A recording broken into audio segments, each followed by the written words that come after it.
नमस्कार, आप देख रहे हैं अनूपगढ़ ज्योति चैनल। मैं आपके साथ चंद्र ओझा। जब मौत सामने दिखे तो पांव अपने आप चलने लगते हैं। दीक्षा विज रुमाल पर देश का झंडा बनाकर निकली युद्ध के मैदान से सुरक्षित। अब पूरी खबर देखने से पहले कृपया अनूपगढ़ ज्योति चैनल को सब्सक्राइब कर लें और पास में लगे बेल आइकन को प्रेस कर लें ताकि प्रत्येक समाचार का नोटिफिकेशन आपको आपके मोबाइल पर मिलता रहे। अब खबर विस्तार से।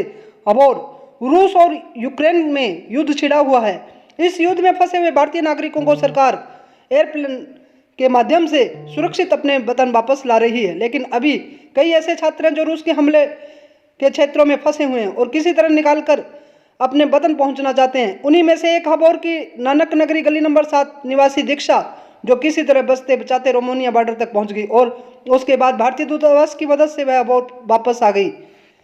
आज जब दीक्षा हबौर पहुंची तो उसके परिवार ने उसका भव्य स्वागत किया। माता पिता जहां मिठाई खिलाकर बेटी का मुंह मीठा करवाया तो रिश्तेदारों ने फूल बरसाकर उनका स्वागत किया। इस बीच हबौर के विधायक अरुण नारंग ने भी दीक्षा का स्वागत किया और यूक्रेन से लौटने पर केंद्र सरकार का आभार जताया। यूक्रेन में कैसे रही, कैसे निकलने में कामयाब हो पाई, इस बारे में दीक्षा ने बताया कि खार्किव में रहना किसी खतरे से कम नहीं था। हर वक्त बमबारी की आवाज़ परेशान करती थी। सुबह नींद भी बमबारी से खुलती थी। यही नहीं, बंकरों में भी लोग सुरक्षित नहीं रह पा रहे। दीक्षा ने बताया कि उसने 15 किलोमीटर का सफर तो पैदल पूरा किया। बमबारी के डर से पैर अपने आप ही चलते रहे और कब 15 किलोमीटर का सफर तय हो गया पता ही नहीं चला। दीक्षा ने बताया कि उसके पास मात्र 2 ब्रेड थी, जिसके आश्रय भूखे प्यासे उसने अपना सफर पूरा किया। कहीं कहीं तो लाशों के ऊपर से गुजरना पड़ा। हृदय विदारक माहौल के कारण उन्हें असहजता महसूस हुई, लेकिन जान बचानी थी तो चलना ही था और चलते गए। जान बची तो लाखों पाए वाली बात पर हंसते हुए कहती है कि शुक्र है परमात्मा का, जिसके कारण आज जिंदा वापस लौट आई। दीक्षा ने बताया कि उसके पास तिरंगा झंडा नहीं होता तो वह वतन नहीं पहुंच पाती, इसीलिए उसने अपने रुमाल पर भारत का झंडा बनाया और 3 भाषाओं में इंडिया लिखा, जिसके चलते चाहे यूक्रेनी हो, रूसी सेना हो, किसी ने उसका रास्ता नहीं रोका। वह सुरक्षित रोमानिया बॉर्डर तक पहुंच पाई। उधर दीक्षा के पिता राकेश विज ने केंद्र सरकार का आभार व्यक्त किया। उनकी बेटी सकुशल वापसी आई है। उन्होंने कहा कि यूक्रेन में तो उनके बच्चों की कोई मदद नहीं मिली, लेकिन यूक्रेन से बाहर उनके बच्चों को कोई परेशानी भी नहीं आई। उन्होंने कहा कि वे नहीं जानते कि बीते 10 दिन कैसे गुजरे। हलक से पानी तक नहीं उतरता था और हर पल बेटी की सुरक्षा की ख्याल रहता था।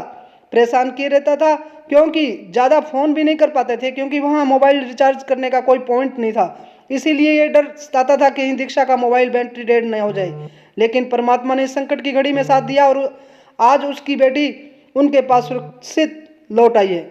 वहीं दीक्षा का स्वागत करने पहुंचे अरुण नारंग ने केंद्र सरकार का आभार जताया। उन्होंने कहा कि केंद्र सरकार ने अपनी जिम्मेवारी निभाते हुए हर बच्चे को यूक्रेन लाने का वादा पूरा किया है और कई सैन्य विमान, एयरलाइंस के विमानों के माध्यम से बच्चों को लगातार वापस लाया जा रहा है। उन्होंने कहा कि जब दीक्षा को कोई परेशानी आती तो वो एम्बेसी में फ़ोन करके उसकी परेशानी हल करवाते थे और आज सरकार के सहयोग से दीक्षा वापस अपने वतन आ गई है और सभी जगह खुशी का माहौल है।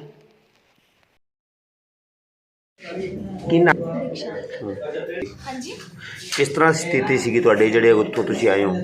ਸਥਿਤੀ ਤਾਂ ਉੱਥੇ ਬਹੁਤ ਖਰਾਬ ਸੀ। ਕੰਟੀਨਿਊਸਲੀ ਸ਼ੈਲਿੰਗ, ਬੋਮਬਿੰਗ ਆਲ ਟਾਈਮ ਚੱਲਣ ਨਹੀਂ ਹੈ। ਇਸ ਤੋਂ ਇਲਾਵਾ 4 ਵਜੇ ਤੱਕ ਕਰਫਿਊ ਵੀ ਹੋ ਜਾਂਦਾ ਹੈ, ਜਿਹਦੇ ਕਰਕੇ ਜਦੋਂ ਅਸੀਂ ਸਟੇਸ਼ਨ ਤੋਂ ਪਿਸੋਚੀਨ ਸੇਫ ਜ਼ੋਨ ਜਿਹੜਾ ਐਮਬੈਸੀ ਵੱਲੋਂ ਸੀ ਉੱਥੇ ਪਹੁੰਚਣਾ ਸਾਡੇ ਲਈ ਬੜਾ ਮੁਸ਼ਕਿਲ ਸੀਗਾ। ਬੋਮਬਿੰਗ ਸ਼ੈਲਿੰਗ 'ਚੋਂ ਟੱਪ ਕੇ ਜਾਣਾ, ਉਸ ਟਾਈਮ 'ਤੇ ਅਸੀਂ ਜ਼ਿਆਦਾ ਇੰਡੀਅਨ ਫਲੈਗ ਨਾਲ ਰੱਖਿਆ ਅਤੇ ਉਸ ਚੀਜ਼ ਦੀ ਸਾਨੂੰ ਬਹੁਤ ਜ਼ਿਆਦਾ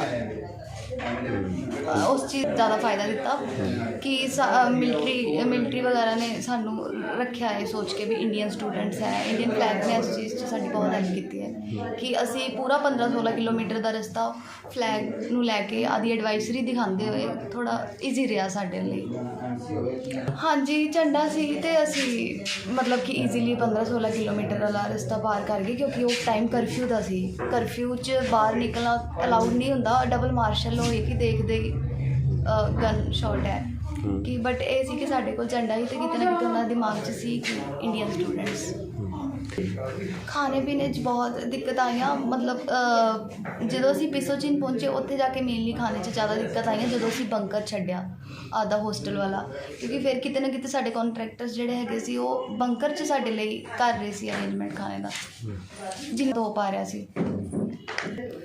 अब और ਇੱਦਾਂ ਕਿ ਪਿਸੋਚੀਨ ਤੋਂ ਬਾਅਦ ਅਸੀਂ ਬੱਸ 'ਤੇ ਟਰੈਵਲ ਕੀਤਾ।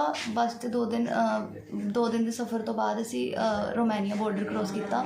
ਰੋਮਾਨੀਆ ਬਾਰਡਰ ਕ੍ਰੋਸ ਕਰਨ ਤੋਂ ਬਾਅਦ ਕਿ ਸਾਨੂੰ 1 ਦਿਨ ਉੱਥੇ ਹੀ ਰੱਖਿਆ ਗਿਆ, ਜੋ ਕਿ ਅੰਬੈਸੀ ਵੱਲੋਂ ਅਰੇਂਜਮੈਂਟ ਸੀ। ਅਤੇ ਫਿਰ ਉਸ ਤੋਂ ਬਾਅਦ ਸਾਨੂੰ ਨੈਕਸਟ ਡੇ ਸਾਡੀ ਫਲਾਈਟ ਸੀਗੀ। ਨੈਕਸਟ ਡੇ ਅਸੀਂ ਦਿੱਲੀ ਪਹੁੰਚ ਗਏ। ਨਹੀਂ, ਮੇਰੇ ਨਾਲ ਮੇਨਲੀ ਅੰਮ੍ਰਿਤਸਰ ਦੇ ਲੋਕ ਸੀ। ਦੇਖੋ ਜੀ, ਜਿਸ ਤਰ੍ਹਾਂ ਵੀ ਸਾਨੂੰ ਪਤਾ ਲੱਗਿਆ ਵੀ ਉੱਥੇ ਲੜਾਈ ਸ਼ੁਰੂ ਹੋ ਗਈ ਹੈ ਅਤੇ ਮੈਂ ਵੀ ਬੱਚੇ ਨਹੀਂ ਆ ਪਾ ਰਹੇ, ਉੱਥੋਂ ਸਾਰੀ ਫਲਾਈਟਸ ਕੈਂਸਲ ਹੋ ਗਈਆਂ ਅਤੇ ਮੈਂ ਆਪਣੇ ਅਬੋਹਰ ਦੇ MLA ਸਾਹਿਬ ਅਰੁਣ ਨਾਰੰਗ ਜੀ, ਉਹਨਾਂ ਦੇ ਕੋਲ ਗਿਆ ਅਤੇ ਉਹਨਾਂ ਦੇ ਨਾਲ ਮਿਲ ਕੇ ਅਸੀਂ ਸਾਰੇ ਉੱਪਰ ਸਰਕਾਰ ਨੂੰ, PM ਮੋਦੀ ਜੀ ਨੂੰ ਅਤੇ ਹੋਰ ਖੰਨਾ ਸਾਹਿਬ ਨੂੰ ਅਤੇ ਉਹਨਾਂ ਤੋਂ ਇਲਾਵਾ ਮੀਨਾਕਸ਼ੀ ਜੀ ਨੂੰ ਅਤੇ ਸ਼ਖਾਵਤ ਜੀ ਨੂੰ, ਇਹਨਾਂ ਸਾਰਿਆਂ ਨੂੰ ਅਸੀਂ ਚਿੱਠੀ ਰਾਹੀਂ ਰਿਕੁਐਸਟ ਕੀਤੀ ਕਿ ਬੱਚਿਆਂ ਦੀ ਜਲਦ ਤੋਂ ਜਲਦ ਮਦਦ ਕੀਤੀ ਜਾਵੇ ਅਤੇ ਉਹਨਾਂ ਨੂੰ ਬੱਚਿਆਂ ਦੀ ਘਰ ਵਾਪਸੀ ਕਰਵਾਈ ਜਾਵੇ।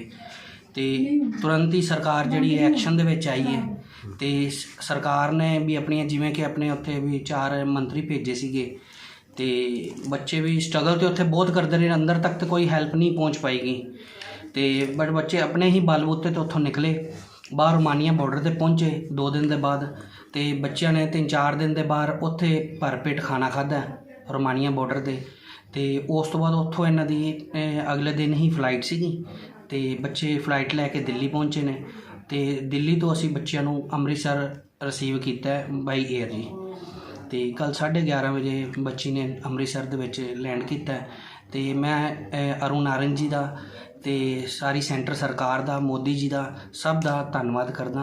ਉਹਨਾਂ ਨੇ ਜੋ ਸਾਡੇ ਪਰਿਵਾਰ ਵਾਸਤੇ ਅਤੇ ਬਾਕੀ ਹੋਰ ਪਰਿਵਾਰਾਂ ਵਾਸਤੇ ਇੰਨੀ ਮਦਦ ਕੀਤੀ ਹੈ। ਬੇਟੀ ਤਾਂ ਜੀ ਦੇਖੋ ਹਾਲੇ ਵੀ ਠੀਕ ਨਹੀਂ ਹੈਗੀ, ਕਿਉਂਕਿ ਇੱਕ ਆਪਾਂ ਚਿਹਰੇ 'ਤੇ ਇੱਕ ਹਾਸੇ ਦੀ ਫੀਲਿੰਗ ਲਿਆਉਣਾ, ਆਪਾਂ ਕਹਿ ਦਈਏ ਵੀ ਅੰਦਰ ਜੋ ਵੀ ਇਹਦੇ ਜੋ ਦਿਲ ਦਿਮਾਗ ਦੇ ਉੱਤੇ ਇਹਦੇ ਅਸਰ ਹੋਇਆ ਵੀ ਉਹ ਖ਼ਤਮ ਹੋ ਗਿਆ ਅਤੇ ਬਟ ਵੀ ਥੋੜ੍ਹਾ ਜਿਹਾ ਵੀ ਕੋਈ ਮੰਨ ਲਓ ਕੋਈ ਬਾਹਰ ਛੋਟਾ ਜਿਹਾ ਕੋਈ ਪਟਾਕਾ ਵੀ ਚੱਲਦਾ ਨਾ ਤਾਂ ਵੀ ਡਰ ਜਾਂਦੀ ਹੈ ਵੀ ਇੰਨੀ ਕੁ ਅੰਦਰੋਂ ਕੀ ਸਹਿਮ ਚੁੱਕੀ ਹੈ ਜੀ। ਬਿਲਕੁਲ ਜੀ, ਇਹਨਾਂ ਕੋਲ ਸੋਰਸ ਤਾਂ ਹੈ ਨਹੀਂ ਸੀ ਜੀ ਅਤੇ ਇਹਨਾਂ ਨੇ ਉੱਥੇ ਰੁਮਾਲ ਦੇ ਉੱਪਰ ਹੀ ਕਲਰ ਦੇ ਨਾਲ ਆਪਣੇ ਝੰਡੇ ਦੇ ਰੰਗ ਭਰੇ ਨੇ ਅਤੇ ਉੱਪਰ 3 ਲੈਂਗੁਏਜ ਦੇ ਵਿੱਚ ਲਿਖਿਆ ਹੈ, ਇੰਗਲਿਸ਼ ਦੇ ਵਿੱਚ ਵੀ, ਰਸ਼ੀਅਨਸ ਦੇ ਵਿੱਚ ਵੀ, ਯੂਕਰੇਨੀਅਨ ਦੇ ਵਿੱਚ ਵੀ ਲਿਖ ਕੇ ਅਤੇ ਉੱਥੇ ਆਰਮੀ ਅਤੇ ਸ਼ੈਲਿੰਗ 'ਤੇ ਚੱਲੀ ਜਾਂਦੀ ਸੀਗੀ। ਉੱਥੇ ਦਿਖਾ ਕੇ ਉਹਨਾਂ ਨੂੰ ਵੀ ਅਸੀਂ ਇੰਡੀਅਨ ਸਟੂਡੈਂਟ ਹਾਂ ਅਤੇ ਆਪਣਾ ਬਚਾਅ ਕਰਦੇ ਹੋਏ ਆਏ ਨੇ ਜੀ।